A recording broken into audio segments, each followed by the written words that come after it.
Hello everyone, कैसे हैं आप लोग सभी के सभी। एक बार फिर से आप सभी का स्वागत है आपके अपने यूट्यूब चैनल विजन बैंकिंग पे।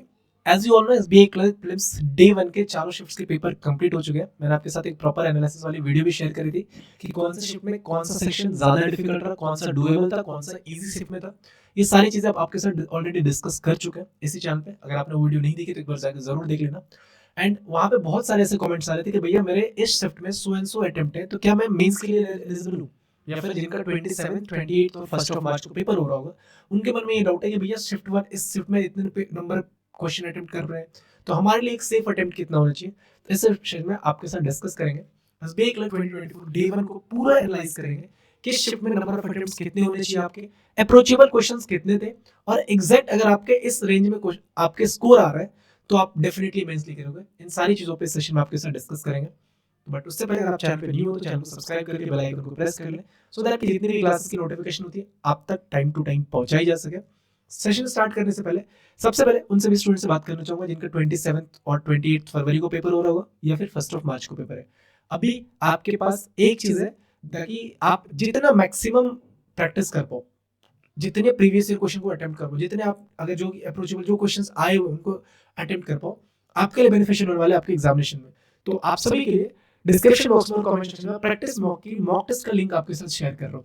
आप सभी को पता है, जिनका पेपर हो चुका है आप उनसे भी पूछ सकते हैं कि जो प्रैक्टिस मॉक का लेवल रहता है वो एग्जैक्ट एग्जाम अप्रोचेबल लेवल रहता है, एग्जाम के लेवल के बराबर का आपको देते हैं, ताकि जब आप एग्जाम में बैठो तो एज इट इज क्वेश्चन आपको लगे कि इस पैटर्न में मैंने क्वेश्चन फ्रेम करके बनाया हुआ है। ठीक है, तो एग्जाम ओरिएंटेड क्वेश्चन होता है और वहां पे आपको एनालिसिस भी प्रॉपर देखने को मिलेगी कि किस तरीके से आपको एग्जाम में अप्रोच कर रहे हैं इस टाइप के क्वेश्चंस को। तो डिस्क्रिप्शन बॉक्स में कमेंट सेक्शन में लिंक आप जाके परचेज कर सकते हैं। यहाँ पे आपको फुल लेंथ मॉक टेस्ट भी मिल जाएगा, यहाँ पे आपको सेक्शनल मॉक टेस्ट भी अवेलेबल है, तो आप चाहो तो यहाँ से परचेज कर सकते हो। और अभी शिवरात्रि के अवसर पे आपके पास ऑफर भी है कि आप अफोर्डेबल प्राइस में इनको एक्सेस कर सकते हो। तो जल्दी से जाओ, डिस्क्रिप्शन बॉक्स में और कमेंट सेक्शन में लिंक है, वहां से परचेज कर लो। ठीक है, अब आते हैं सबसे पहले शिफ्ट वाइज एनालिसिस करते हैं कि नंबर ऑफ अप्रोचेबल क्वेश्चंस किस शिफ्ट में कितने रहे हैं। और at the end of the video जब चारों शिफ्ट्स का एनालिसिस कर लेंगे तो मैं आपको बता दूंगा कि आपके स्कोर इस रेंज से इस रेंज के बीच में बन रहा है। तो डेफिनेटली आप मेंस लिख लो, आप मेंस की तैयारी अभी से शुरू कर दो। सबसे पहले शिफ्ट 1 की बात कर लेते हैं। इंग्लिश 20 से 22 क्वेश्चन थे जो आप इजीली बना सकते थे। क्वांटिटेटिव एप्टीट्यूड 28 टू 30 और रीजनिंग 30 टू 32। यहाँ पे ये ऐसे क्वेश्चन थे जो अप्रोचेबल क्वेश्चन, मैं अगेन रिपीट कर रहा हूँ, ये वो नहीं है कि आपको इतने नंबर लाने हैं, वो चीज आपके एंड ऑफ द वीडियो देखने को मिल रही होगी कि एक्सपेक्टेड कट ऑफ जो मैंने लिखा है ना, वो expected cut off for day 1 लिखा है कि अगर आपका स्कोर इतना बन रहा है तो आप डेफिनेटली मेंस लिख रहे होगे। तो 78 टू 80 क्वेश्चंस ऐसे थे शिफ्ट 1 में डे 1 के, जहां पे आप एसबीआई क्लर्क में इजीली अटेम्प्ट कर सकते थे प्रीलिम्स में। ठीक है, अब बात कर लेते हैं कि शिफ्ट 2 का क्या था भैया। शिफ्ट 2 का इंग्लिश और शिफ्ट 1 का इंग्लिश मोर और लेस सेम था, जहां पे 20 से 22 इजीली डुएबल थे। नेक्स्ट था क्वांटिटेटिव एप्टीट्यूड। यहाँ पे आप देख रहे हो कि नंबर ऑफ क्वेश्चन 2 या 3 कम हुए। रीजन बिहाइंड दैट कि आपको पता होगा कि शिफ्ट 1 में सिंप्लीफिकेशन के साथ साथ नंबर सीरीज आया हुआ था, शिफ्ट 2 में सिर्फ स्पीड मैथ्स का एक ही टॉपिक आया हुआ था, सिंप्लीफिकेशन। तो यहाँ पे 25 टू 27 गए। रीजनिंग अगेन मोर और लेस सेम था, तो 30 से 32 इजीली अटेम्प्ट हो रहे थे। तो अगर इस शिफ्ट की बात करोगे तो 72 टू 75 के रेंज में if you are scoring 72 lesser side में, 75 इजीली बनने वाला शिफ्ट था ये। ठीक है, 75 ये इजीली बनने वाला शिफ्ट था, तो वो था। शिफ्ट 3 इंग्लिश कॉम्प्लिकेटेड था, है ना, तो 18 से 20 में यहाँ पे इंग्लिश को रखा गया, थोड़ा सा कंपैरेटिवली फर्स्ट और सेकंड शिफ्ट के कंपैरिजन में डिफिकल्ट था।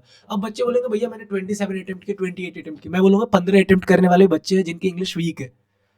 तो यहाँ पे सारी चीजें एवरेज करके ही देखनी होती है कि एवरेज कितना अटेम्प्ट हो पा रहा है। ठीक है, क्वांटिटी एप्टीट्यूड 23 से 25 अटेम्प्ट रहे। क्यों? अगेन इसमें सिंप्लीफिकेशन, स्पीड मैथ्स का सिर्फ एक टॉपिक आया था सिंप्लीफिकेशन। आप बोलोगे भैया पिछले शिफ्ट में आपने ज्यादा क्यों अटेम्प्ट पढ़ा है? इस शिफ्ट का अगर आप कंपैरिजन करोगे सिंप्लीफिकेशन का कंपैरेटिवली सेकंड शिफ्ट के, तो ज्यादा टाइम कंज्यूमिंग आपके क्वेश्चन बन रहे थे, कम टाइम में क्वेश्चन नहीं बन रहे थे। शिफ्ट 2 में जहाँ पे 2-3 क्वेश्चन डायरेक्ट भी बन रहे थे, यहाँ पे आपको हर एक क्वेश्चन के लिए सॉल्यूशन का निकालना पड़ रहा था। ठीक है, रीजनिंग अगेन मोर और लेस सेम था, 30 टू 32। तो आपका यहाँ पे टोटल अटेम्प्ट जो बनता है शिफ्ट 3 का 71 टू 73 अप्रोचेबल क्वेश्चंस थे। शिफ्ट 4 इंग्लिश फिर से फर्स्ट एंड सेकंड शिफ्ट के मोर और लेस बराबर ही था, तो 20 से 22 में आपका ये मैंने रखा है। क्वांटिटेटिव एप्टीट्यूड 27 टू 29 और रीजनिंग यहाँ पे 26 से 28 रखने का मतलब है कि ये जो चारों शिफ्ट के पेपर हुए उसमें सबसे डिफिकल्ट शिफ्ट रीजनिंग का आपका फोर्थ शिफ्ट में देखने को मिला है। यहाँ पे फ्लैट और फ्लोर का एक ऐसा पजल आया हुआ था जो मोस्टली बच्चों का फंस रहा था, जहाँ पे या तो टाइम ज्यादा लेके बन रहा था या टाइम लगने के बाद भी नहीं बन रहा था। ऐसे कंडीशन देखने को मिले स्टूडेंट को। तो यहाँ पे 26 से 28 तो ये था। अगर आप टोटल अटेम्प्ट की बात करो तो 73 टू 75 के रेंज में आपको यहाँ पे देखने को मिलेगा अटेम्प्ट्स। अब ये थे अप्रोचेबल अटेम्प्ट्स जो मैंने बताया। बट अगर आप शिफ्ट 1 और शिफ्ट 2 के स्टूडेंट हो, ठीक है, अगर आप शिफ्ट 1 और शिफ्ट 2 के स्टूडेंट हो और अगर आप मान लो गुजरात, बिहार, मध्य प्रदेश, यूपी, वेस्ट बंगाल, इन सारे स्टेट्स आपने फॉर्म फिल किया, यहाँ पे वैकेंसी ज्यादा है, 2-3 डिजिट में, 4 डिजिट में वैकेंसी है। तो अगर आप 60 स्कोर कर पा रहे हो अनरिजर्व कैटेगरी से, यूपी में थोड़ा सा मैं अपर साइड लूंगा, 65 का रेंज ले लूंगा, नहीं तो 60 यूपी और एमपी को 65 रख दो। तो अगर आप 60-65 के बीच में स्कोर कर पा रहे हो, स्कोर आपके मार्क्स में, ये नहीं बोल रहा हूँ कि वो नॉर्मलाइजेशन में क्या प्रोसेस आएगा, ऑलरेडी हम डिस्कस कर चुके हैं। अगर आपके नंबर 60-65 के बीच में आ रहे हैं तो आप डेफिनेटली मेंस लिख रहे हो। और वहीं अगर आप शिफ्ट 3 और शिफ्ट 4 के स्टूडेंट हो तो 60 से 62 के बीच में अगर आप स्कोर कर पा रहे हो तो डेफिनेटली आप इस बार अपना मेंस लिख रहे हो। ठीक है, तो एक वीडियो थी आपके साथ डिस्कस करनी थी। बहुत सारे बच्चों का मैसेज कमेंट्स आ रहे थे ऐसे कि भैया इतने में क्या मेरा मेंस लिख पाऊंगा। तो होप सो आपके डाउट्स क्लियर होंगे। और जिनका पेपर 22 फरवरी, 28 फरवरी और 1 मार्च को है, आप अभी भी अपनी प्रैक्टिस कंटिन्यू रखो। जितनी number of mock test attempt कर सकते हो करो। डिस्क्रिप्शन बॉक्स में और कमेंट सेक्शन में प्रैक्टिस मॉक टेस्ट सीरीज का लिंक है, आप जाके परचेज कर सकते हैं। वहां पे अभी आपको ऑफर देखने को मिल रहा होगा महाशिवरात्रि पे। तो अब पता है कि प्रीलिम्स करने के बाद तो रुकना नहीं है ना, मेंस करना है ना, तो वहां से आप एक्सेस कर सकते हो उसको मेंस के लिए भी। वहां पे सेक्शन भी अवेलेबल है, फुल लेंथ भी अवेलेबल है। तो मिलते हैं नेक्स्ट सेशन में। Till then take care, bye bye, thank you, keep practising more and more and all the best for your upcoming examination.